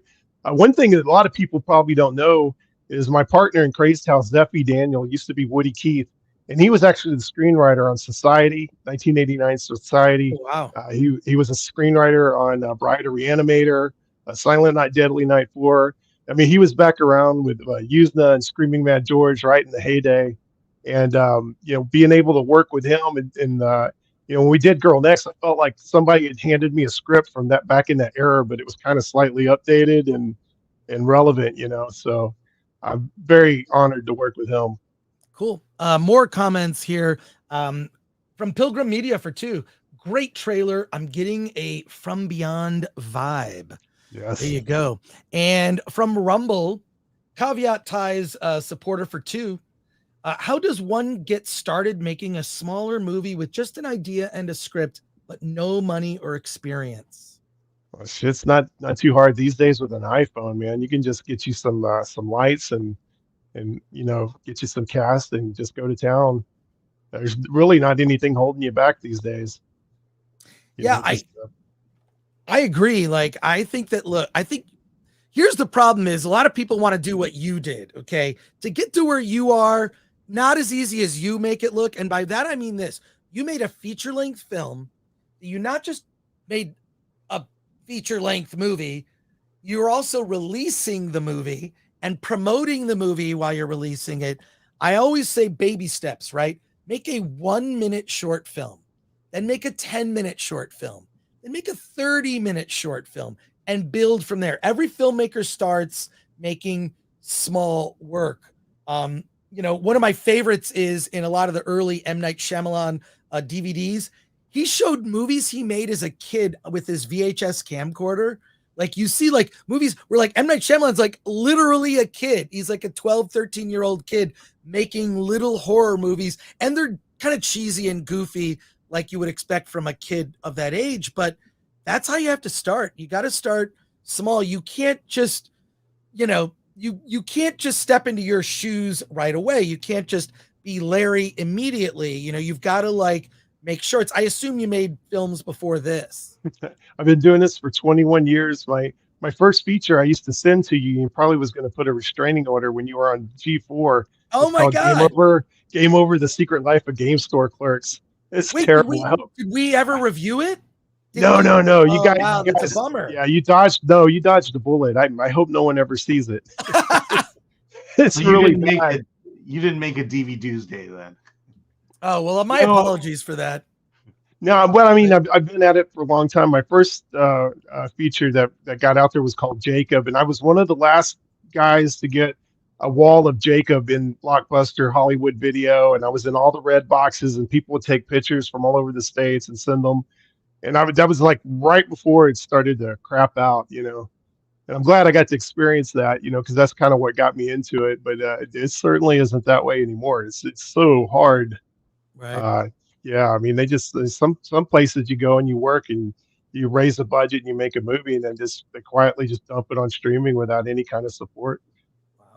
Super chat here from Bushin Ryu Cat for 5. Larry, I can see you as the surprise villain in your movie. You have that dashing look. Music is important to set the mood. How did you choose it? Did you have a composer? Like, how did you get the music? Well, I've got a real dream team assembled, you see. I always go out, my composer, Colin McGuinness, he's from the UK. And I actually found him when I was cutting a trailer for Girl Next. He had a great piece of music on like the Universal production music site.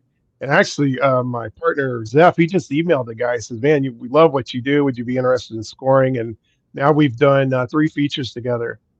And I do think music's important. I think what our job is as artists, and not just filmmakers, but like if it's a songwriter or if you're a painter or a photographer, you want to tell a story and you want to set a mood, so your color palette's important, the music's important. In the Quantum Devil, we open to a black screen and this big ominous dun dun, and then and it's this just trying to set the tone, and it's raining and it's dark and it's thunder and lightning, trying to get the audience ready for like an old Hammer horror film or something, Let's see. Henry Back to Play just sends in a 499 super sticker, which is cool. Nice.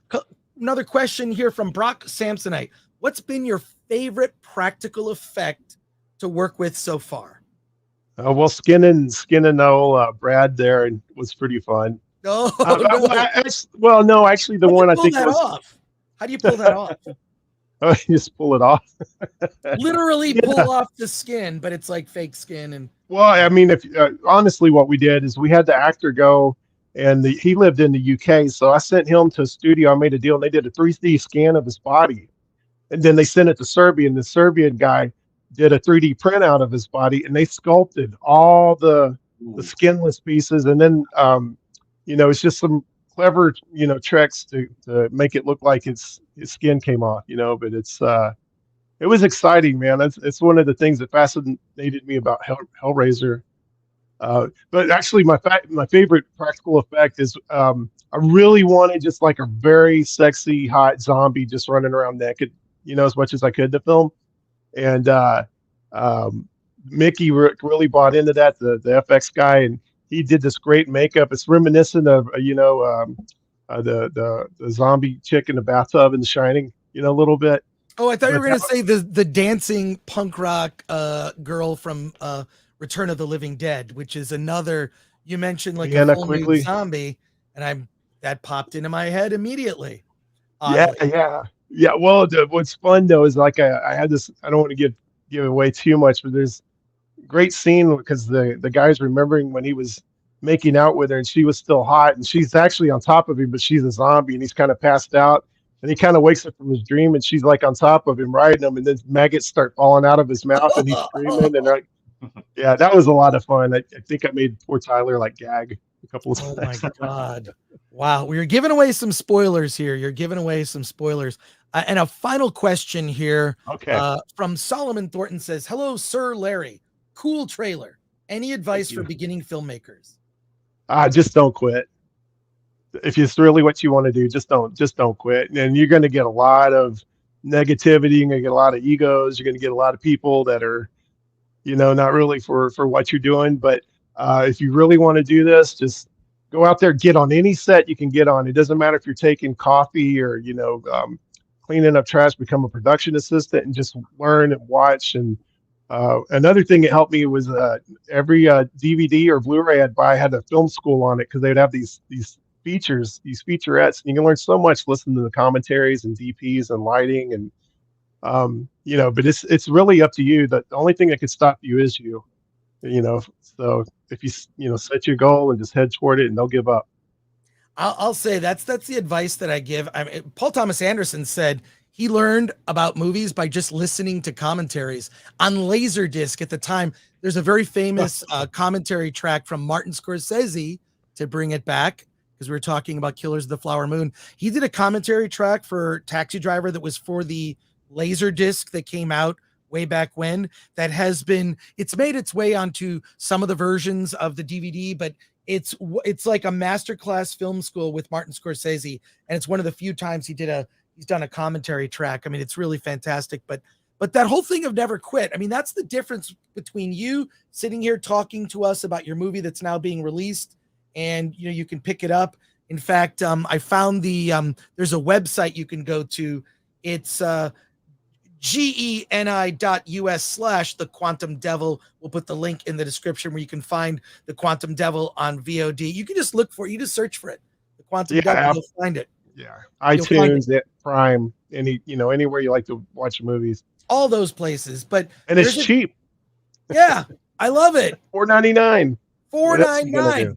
It's as cheap as a super chat. You could be watching your film, but it's really important because when I first moved to LA, a lot of people talk. Every bartender has a screenplay, or someone has an idea for a script, but they're too lazy to write it.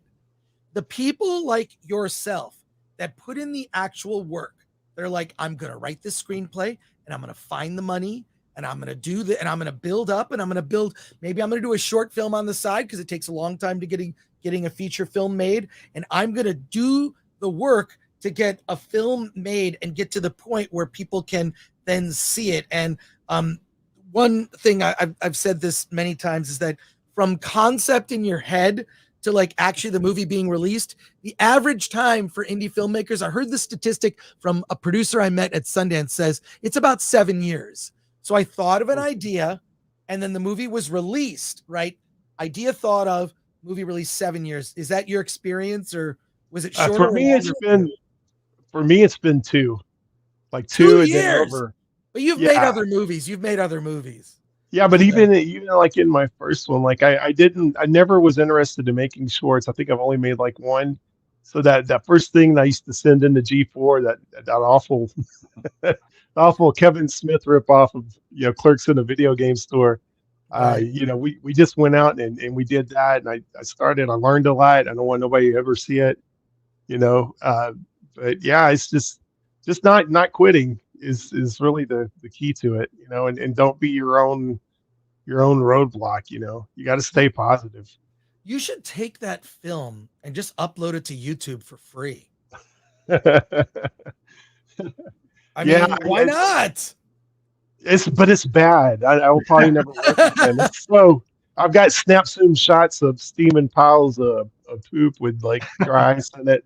It's not really poop, but it's real lowbrow humor. That's G4 turned it down. I mean, I was like, I know Chris Gore was gonna save me with this film. Oh my god! It sounds like it actually would have been. G4 should have bought the movie. He should have bought the film. So no, I'm glad they didn't. A couple more super chats here, last minute coming. Alejandro Montoya Marin for 2. Viva Indie. Hell yeah. That's why we exist. And Pilgrim Media for 2. Hard to believe his Laserdisc was actually analog. Laserdisc was great.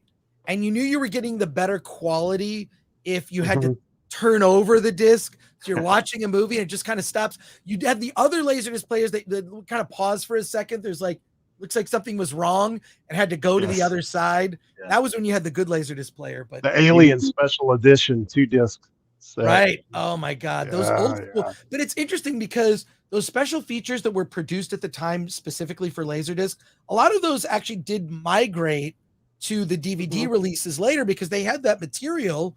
Why not just reuse it? I know the Taxi Driver one was reused on a DVD release. I just don't know which one it is. Well, I want to thank you, Larry, for coming on the show today. Thank you. Check out Larry's film, The Quantum Devil. It got a good review on Film Threat. Very good review. It is out now. You've seen the trailer. Check it out. Larry, have a great weekend and a great Halloween. Thanks, guys. All right. Take care. Thanks again. All right. Later. That was great. Yeah. That was awesome.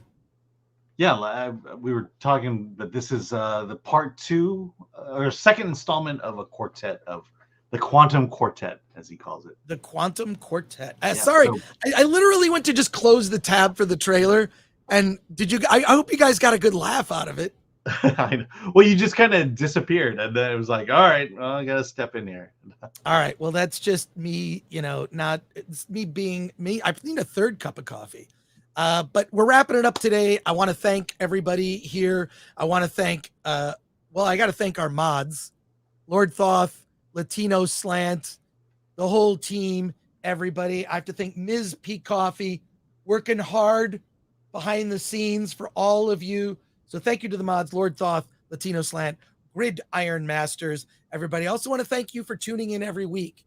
Our growing audience of film nerds, chatting amongst each other, chatting with Alan and I can promise you a week from today, the Film Threat Halloween special, I know what I'm wearing. So we're doing it Friday. Is that what we're doing saying? it Friday because that's the closest to Halloween. Yeah. Okay. Because the following Wednesday is November 1st. It's all over after that. But we will be back a week from today, on October 27th, which will be our Halloween special. Actually, we have a special guest that day. Filmmaker Joe Lynch. Joe Lynch has a film that's coming out. It's called Suitable Flesh, and he is here to talk about the film. It just played Fantastic Fest in Austin, Texas. It's coming out on demand. Joe Lynch is here. Joe Lynch, I used to work with at G4 TV. Joe Lynch, horror aficionado. It's a big show. We're going to talk about the South Park Pandaverse episode. We're going to talk about Five Nights at Freddy's. Alan and I are going to talk about our favorite horror films. I see a whole list of movies that we're going to discuss. But the South Park episode, I think it's on Paramount Plus, and it comes out. I might have to get up early in the morning to watch it. Is it coming out Friday morning? It's coming out the 27th, so we could probably. It'll probably be late night or first. I'm going to get up early, Alan. Yeah. I have to sacrifice for the show, so I'm going to get up early, watch it. We'll have a review of South Park Pandaverse, Five Nights at Freddy's. We're talking to Joe Lynch about his film Suitable Flesh. And you and I are going to be in costume, and it's going to be the greatest costume combo. Alan and I are doing a couple's costume. Don't give it. Okay. Don't say it, Alan. Don't say it. Okay, I won't. Okay. Don't say it. Do not say it. Okay. But we're probably going to have to do a reveal like at the beginning of the show, and let's have fun. We'll have little sound effects, haunted house, sound. We'll make it like scary for the whole episode. We'll have like a loop of some scary music there. So anyways, want to thank everybody. Just the fact that the show continues to grow is because of you. You tolerate my rants. You tolerate my being upset over having to listen to Taylor Swift while I watch a subtitled French film. They deserve that rant. But yeah, next week's show is going to be fun. And Wednesday, we're just going to have a chill stream with you're going to talk about Dix the musical. Yes. We're also a horror filmmaker. Kay Asher Levin will be here with the movie Helen's Dead. I just actually arranged that this morning. And we're going to be talking about next Wednesday, we're doing a special, and we're going to be talking about the Star Wars sequels, what might have been. And I cannot wait to do that. So Dix the musical, filmmaker interview, the Star Wars sequels, what might have been. It's going to be a big show. Alan, do you have anything coming up this weekend? Let's see. I may or may not be at the San Diego International Film Festival. It depends on my leg. I will, and I may be at the Nightmare Before Christmas event at the El Capitan tonight. So other than that, I'll be seeing Dix. I'll be seeing Dix all weekend. Wait, could you repeat that? I'll be seeing Dix this weekend. Clip that for a short, Glenn. All right, take care, everyone. See you next week. Let's get out of here.